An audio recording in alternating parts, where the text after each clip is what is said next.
राधे राधे सभी को। कैसे हैं आप सब? मैं अच्छी हूँ, आशा करती हूँ आप भी अच्छे होंगे, अपनी अपनी फैमिली के साथ खुश होंगे। बुरे लोग बुरा समय आपसे बहुत दूर रहें। और मेरे वीडियोस को सपोर्ट करने के लिए, मुझे सपोर्ट करने के लिए धन्यवाद आप सभी का। ये देखते हैं, मुझे टाइम देते हैं। मैं दोपहर में लाइव आती हूँ और अभी रात में भी लाइव आती हूँ। दिन में 2 बार आती हूँ क्योंकि दिन में बहुत से लोग नहीं आ सकते हैं और जो दिन में आ सकते हैं वो रात में नहीं आ सकते, इस वजह से। तो मेरे वीडियोस, जैसे कि आप सभी को पता होंगे कि मेरे वीडियोस मेरी आप बीती होते हैं, मेरी रियल लाइफ पे होते हैं।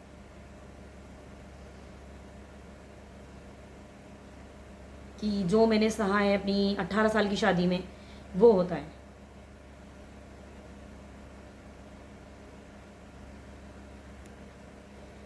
जो लोग लाइव में रहे होंगे आपने देख लिया होगा कि क्या हुआ था कल की।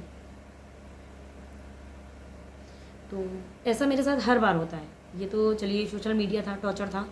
लोग यहाँ घर तक आए मेरे बच्चे को किडनैप करने के लिए, मेरे हस्बैंड के सो कॉल्ड फ्रेंड्स सर्कल में जो भी हैं।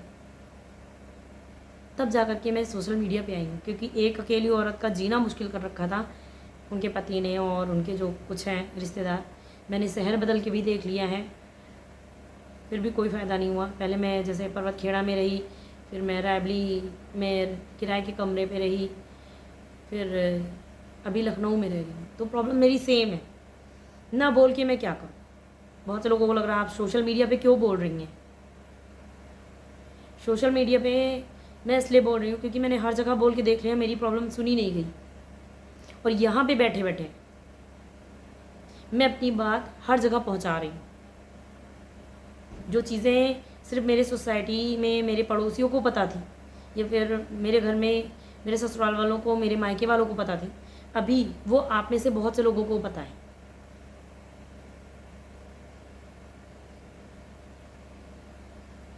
इसलिए लोगों के अंदर, जो मेरे साथ गलत करना चाहते थे, उन लोगों के अंदर डर आया है।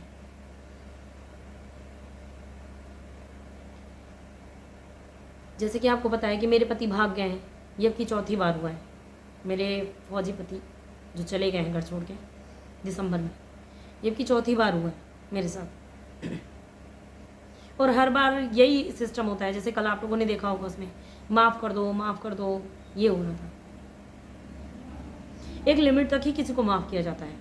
किसी की ज़िंदगी खिलवाड़ नहीं होती कि आप खेल लीजिए और फेंक दीजिए, शादी कर लीजिए, बच्चा कर दीजिए, उसके बाद उठा करके उसको मायके फेंक दीजिए।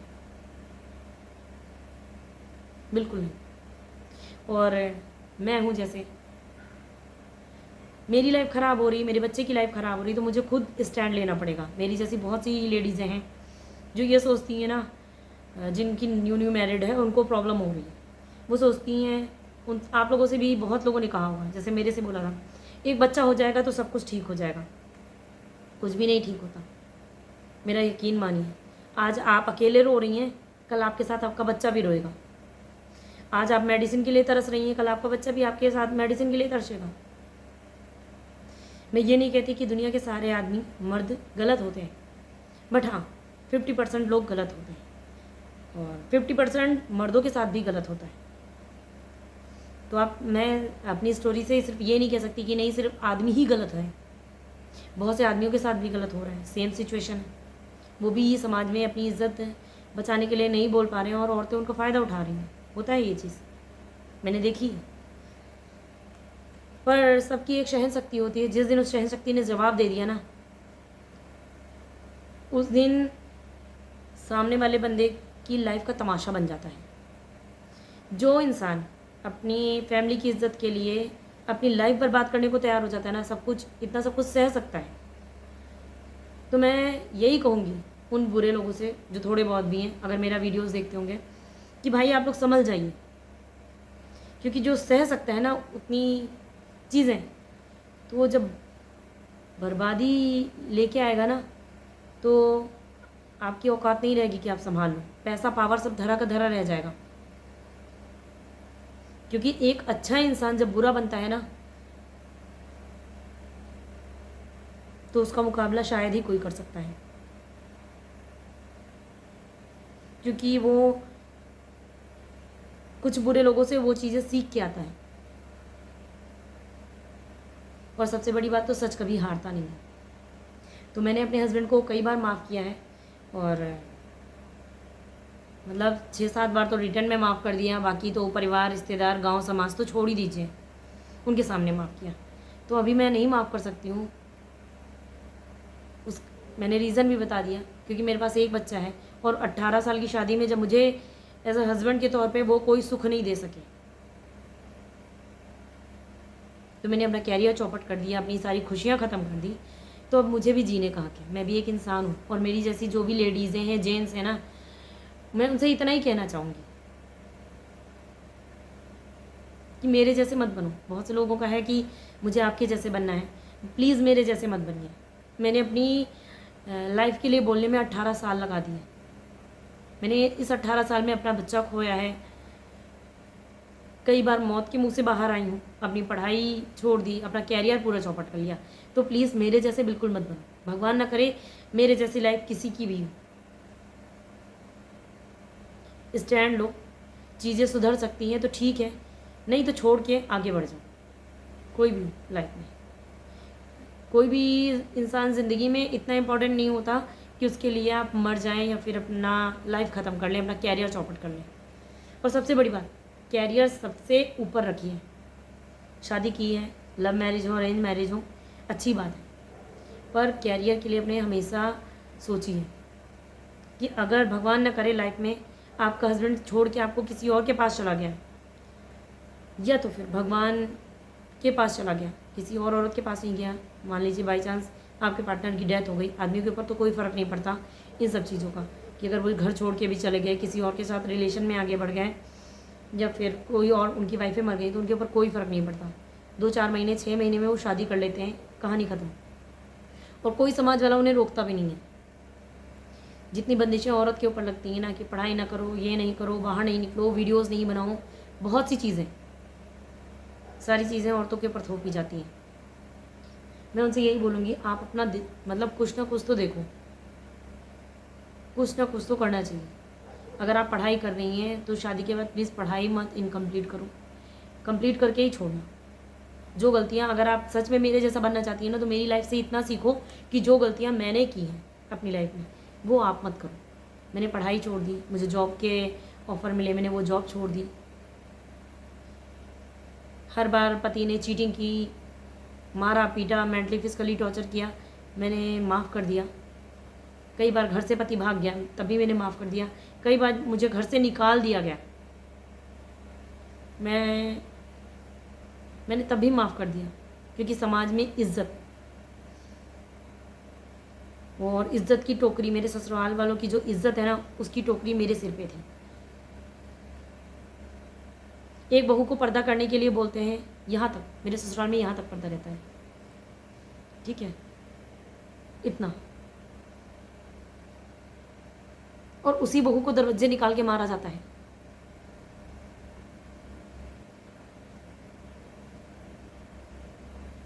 आप समझ सकते होंगे, एक बहू को इतने तक पर्दा कराते हैं। आपको मैं करके बता देती हूँ, हमारे इतने तक पर्दा चलता है। हमारे ये चीज़ भी दिखती नहीं है, इतना होना चाहिए हमारे यहाँ, ठीक है, इतना पर्दा चलता है हमारे यहाँ। मुँह ढकते हैं, अब भी ढकते थे, और उसी बहू के रेप करने के लिए बुला लिया लोगों को, मेरे ससुराल वालों ने। मैंने उस टाइम पे मैं माफ़ कर लिया कि जिस औरत को मैंने माँ बोला है, उसको अगर मैं जेल भेज दूँ तो क्या मतलब है। पर वो शायद मेरी माफ़ी के लायक नहीं थे। बहुत से लोगों के साथ सेम चीज़ें हो रही। जब तक मैं यूट्यूब पे नहीं आई थी, कसम से, जब तक मैं यूट्यूब पे नहीं आई थी ना, मुझे लगता था ये चीज़ें पूरी दुनिया में सबसे बदनसीब इंसान मैं हूँ, मेरे साथ हो रही है सिर्फ। पर यहाँ आकर के पता चला कि बहुत सी लेडीज़ों के साथ ऐसा हो रहा है, प्रताड़ित किया जा रहा है उनको, और उन्हें समझ में ही नहीं आ रहा कि मैं करूँगी। स्टैंड लो अपने लिए, बोलो। और ये बात तो बिल्कुल भी सही नहीं है कि बच्चा होने के बाद सब कुछ ठीक हो जाता है। बच्चा होने के बाद कुछ भी ठीक नहीं होता है, बट औरतों के पैर में एक और जंजीर पड़ जाती है कि बच्चा हो गया है, कहाँ जाओगे, क्या करोगे, अकेले तो आप कहीं पे भी धक्का खा लोगे। तो जो भी करना है सोच समझ के करिएगा। और एक चीज़ और मैं बोलना चाहूँगी कि एक लोगों का कमेंट था, मैं उनका रिप्लाई करना चाहूँगी। इनका मैं नाम नहीं शो कर रही हूँ, पर इनका है, शायद इनके जैसे बहुत से लोगों की सोच होगी कि आपकी बातें सुनने के बाद मैं सोचने लगा हूँ कि विवाह नहीं करना चाहिए, और करना चाहिए भी कि नहीं। देखिए, मेरी लाइफ ख़राब है या फिर मेरे जैसे बहुत सी लेडीज़ हैं और जेंट्स की लाइफ में प्रॉब्लम्स है, इसका मतलब ये नहीं कि शादी नहीं करनी चाहिए। शादी एक सामाजिक प्रक्रिया है, वो सबको करनी ही पड़ती है। मतलब अगर आप नहीं चाहते कि मैं शादी नहीं करूं, तो आपको समाज वाले जीने नहीं देंगे। कई सवाल उठ जाते हैं, क्यों नहीं की, कोई कमी है, कैरेक्टर नहीं अच्छा है, फैमिली बैकग्राउंड नहीं अच्छा है, बहुत सी चीज़ें उठती हैं। तो शादी तो करनी ही पड़ती है सबको, पर हाँ, जब करना है तो सोच समझ के करिए। और एक जन का है कि इनका, एक और लोगों ने बोला है कि किसी का पास्ट कैसे जान सकते हैं, कोई तरीका हो तो बताइए। देखिए, मैं मतलब मैं कोई जादूगरनी नहीं हूँ। मैंने जो सीखा है अपनी लाइफ से, जो जिया है, जो चीज़ें जी हैं, जो बीती है मेरे ऊपर, मैं अपनी आप बीती ही बताती हूँ। तो मैं इस पर अपनी यही सोच बताना चाहूँगी। इनका कमेंट, इन दोनों कमेंट को मैंने लगाया, आप देख लीजिएगा साइड में। तो इसमें मैं यही बोलना चाहूँगी कि किसी का पास्ट हम कैसे जान सकते हैं। देखिए, जब हम किसी के घर में लड़का या लड़की देखते हैं शादी के लिए, तो हम उसका फैमिली बैकग्राउंड देखते हैं, ठीक है, लड़का कैसा है, लड़के के बारे में पता करते हैं। कभी भी हम ये नहीं पता करते हैं कि वो लड़का कैसे दोस्तों के बीच में बैठ रहा है। कई बार ऐसा होता है कि घर का माहौल अच्छा है बट लड़का गलत संगत में पड़ता है, आप समझ सकते होंगे, उसका फ्रेंड सर्किल गलत है, लड़की का फ्रेंड सर्किल गलत है, तो वो वैसे बनते चले जाते हैं। तो फैमिली बैकग्राउंड भी, कई बार बैकग्राउंड भी अच्छा होने के बावजूद लड़के या लड़की की संगत खराब होती है। तो मेरी सोच ये है, जो मतलब मैंने अपनी लाइफ से सीखा है, कि अगर मेरे फादर ने रवि का जॉब का तो छोड़ दीजिए, रवि का फेस भी छोड़ दीजिए, ठीक है, कि रवि का फेस सीधा दिखता है जैसे कि आप लोगों ने फ़ोटो में देखा होगा, ठीक है, वो भी छोड़ दीजिए। अगर शायद रविशंकर के फ्रेंड सर्किल के बारे में पता किया होता है कि उनका फ्रेंड सर्किल कैसा हो, तो चीज़ें तुरंत ही सामने आ जाती हैं। और सबसे बड़ी बात, तो जब आप किसी से शादी तय करते हैं, लड़का हो या लड़की, इंगेजमेंट में होते हैं, तो थोड़ा टाइम देना चाहिए शादी को, साल 6 महीने का टाइम देना चाहिए, और उस बीच में डेली बात करनी चाहिए। मैं ये नहीं कहती गलत बात ही करो, मतलब बात करनी चाहिए। बात करने से ये होता है कि 1 दिन, 2 दिन, 4 दिन इंसान नाटक कर सकता है आपके सामने, बट जब आप कंटिन्यू महीने भर बात करोगे ना, तो कुछ चीज़ें समझ में आ जाती हैं। इंसान के अंदर कुछ ऐसे सेंस भी होते हैं ना, कि सामने वाले बंदे को देख करके बता सकते हैं कि नहीं, वो कैसा होगा। तो जब शादी आप तय करते हैं, तो इंगेजमेंट के बाद थोड़ा सा टाइम रखना चाहिए, शादी में गैप रखना चाहिए, कि नहीं, हम एक दूसरे को जान लेते हैं, समझ लेते हैं, तब शादी करते हैं, तो शायद धोखे कम होंगे। और बाकी अगर चीटिंग लिखी है ना, तो वो मिल के रहती है। और सबसे बड़ी बात, तो धोखेबाज इंसान कभी सुधरता नहीं है। मेरी बातें अगर किसी को बुरी लगी हों, सॉरी,